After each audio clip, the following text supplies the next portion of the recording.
Bueno, buenas tardes, en el marco del seminario de oportunidades y desafíos para el uso del bosque nativo y sus especies integrados a la producción ganadera, yo les voy a hacer una presentación. Primero me presento, mi nombre es Néstor Ignacio Gasparri, yo estoy en Argentina, soy investigador del CONICET en Argentina y docente de la Universidad Nacional de Tucumán. Mi formación es ingeniero forestal y después tengo un doctorado en ciencias naturales. Y trabajo en cambios de uso de la tierra. En este contexto, yo estoy colaborando con la INIA y con el proyecto RED, haciendo un poco la coordinación técnica del proyecto. Y la presentación que les voy a dar, lo que quiero compartir con ustedes, es un poco de argumentación acerca de por qué, cuáles serían las motivaciones para integrar al bosque nativo con la producción ganadera, más allá que la simple provisión de sombra para el ganado. De todas las presentaciones que ya se estuvieron dando y personas que tienen mucha más formación y han estudiado más el tema, ya hay cierto consenso y estamos más o menos de acuerdo de que el ganado se beneficia de la sombra y el refugio y que en Uruguay hay cierto déficit de sombra que es particularmente crítico durante la época de verano. Hay muchas formas de dar sombra al ganado, algunas más ridículas que otras y otras un poco más serias, pero cada una con sus ventajas y desventajas. Y en particular, lo que hay que considerar es cuáles son los beneficios que se van a obtener de parte de la sombra, que por ejemplo son evidentes con un panel solar, producción de energía, pero también los niveles de inversión necesarios para implementar esto de una manera operativa. En ese sentido, está bastante aceptado que los árboles son una buena manera de proveer sombra, ¿sí? Y fue así también que eso está muy difundido desde hace mucho tiempo y que se han desarrollado los sistemas silvopastoriles, lo cual es una combinación de la producción ganadera con la producción forestal que tiene ciertas virtudes, balancea los flujos del ecosistema, pero también genera flujos económicos de distinta frecuencia, algunos más largos relacionados con la actividad forestal y otros más cortos con ingresos más frecuentes asociados a la ganadería. Hay muchos trabajos alrededor de los sistemas silvopastoriles, aumentando sus beneficios, y son sistemas que cada vez están más difundidos y aceptados como una manera de combinar dos tipos de beneficios, la producción ganadera con la maderera y el almacenaje de carbono particularmente. Pero acá viene el asunto, ¿por qué en realidad uno querría combinar la producción ganadera, en particular con la del bosque nativo? Es acá que yo quiero ir introduciendo el concepto de los sistemas, de los servicios de ecosistemas.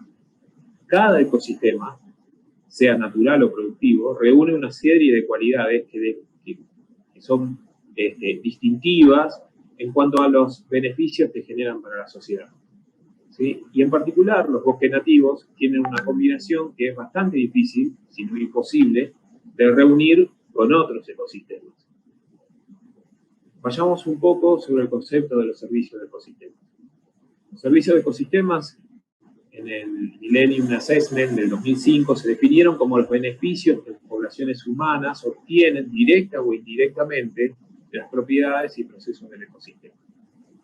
Y más recientemente, el IPBES, que es el panel intergubernamental que analiza cuestiones de biodiversidad y de servicios de ecosistema, lo hizo en una definición un poco más amplia, señalando que en realidad son todas las contribuciones de la naturaleza a las personas, tanto positivas como negativas.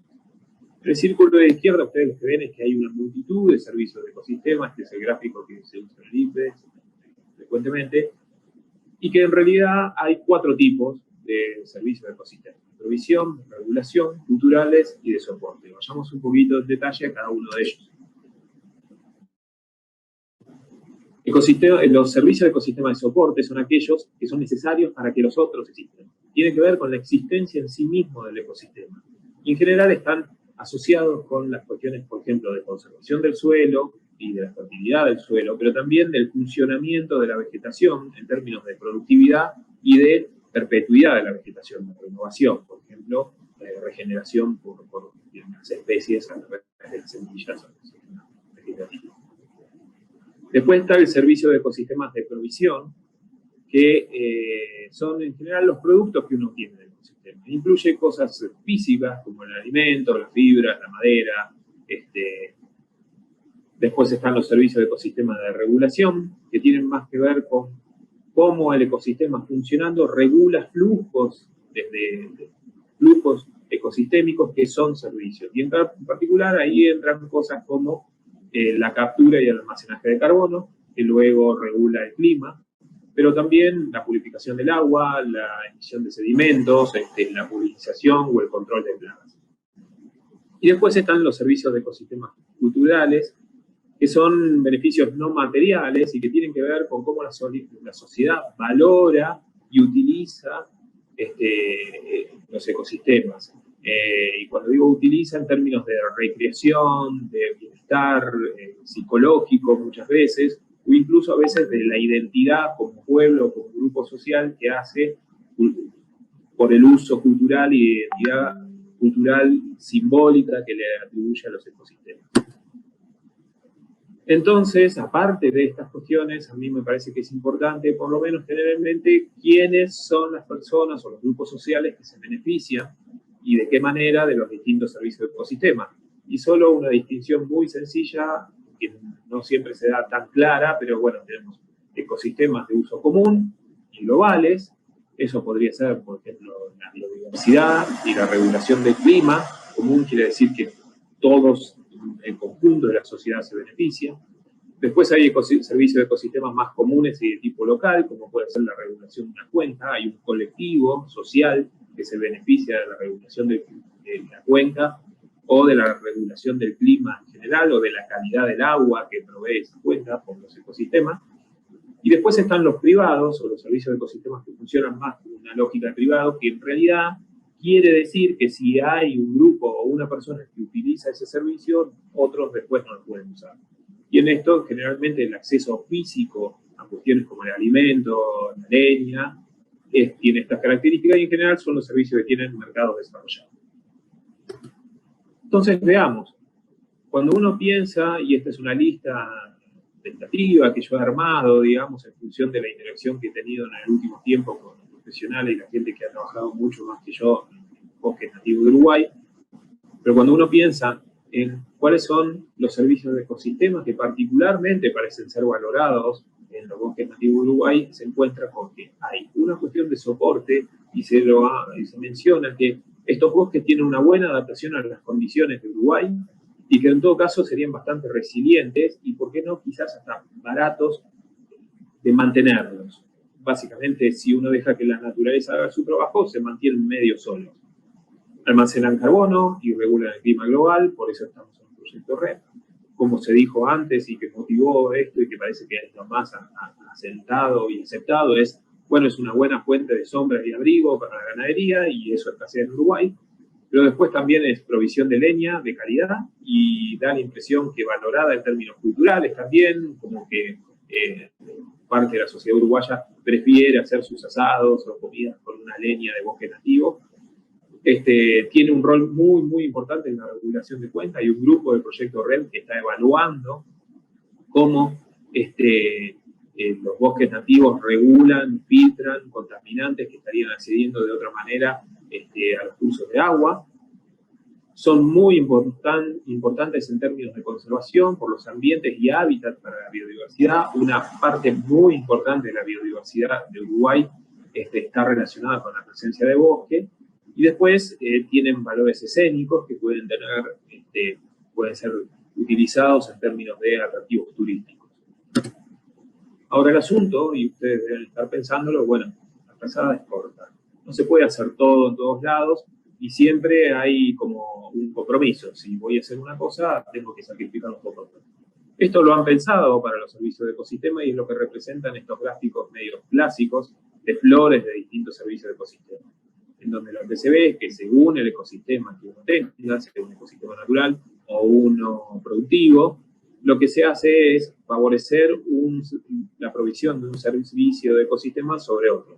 Por ejemplo, en el sistema productivo hay mucha producción de alimentos, pero se sacrifican estos otros servicios de ecosistema que son bien provistos por los ecosistemas naturales. Y después existen posibilidades de sistemas mixtos que tratan de balancear las distintas servicios de ecosistema, y esto se puede lograr a nivel de lote, de propiedad o de paisaje.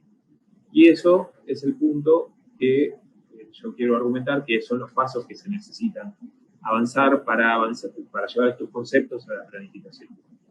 Necesitamos armar las curvas de compromiso, las curvas de trade-off, que en esto aquí lo que hay es una versión no tan linda del gráfico de Flores o de Telaraña con los distintos servicios de ecosistema de los bosques nativos de Uruguay, y necesitamos entender cómo se relacionan un servicio de ecosistema con el otro, en qué casos hay sinergias y en qué casos hay compromisos. Quiero decir, ese aumento, por ejemplo, de la producción ganadera, necesito bajar la cantidad de carbono almacenado. Estas curvas son importantes porque permiten hacer la planificación y optimizar de qué manera usar el territorio.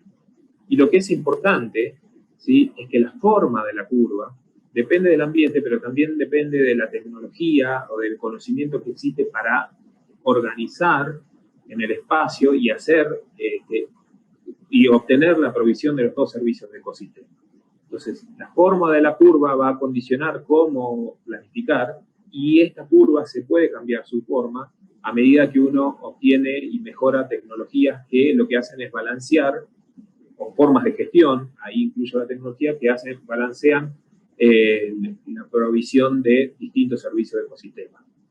En particular, y entiendo yo sería la prioritaria, la que se necesitan, y yo aquí puse unos esquemas totalmente ficticios, pero necesitamos saber cómo el nivel de ocupación de leñosa, que genera sombra y beneficios para la producción ganadera, cómo impacta en la producción, y poder desarrollar curvas que nos muestren si hay compromisos, o si, por ejemplo, se mantienen determinados rangos para después caer la producción ganadera en función de la cantidad de leñosa, o incluso si hay ganancias en algunos momentos, justamente por el bienestar que se obtienen de los animales al darle eso. Y luego tener este mismo tipo de curvas, por ejemplo, en relación a los niveles de producción y la biodiversidad o las funciones de regulación de cultivo.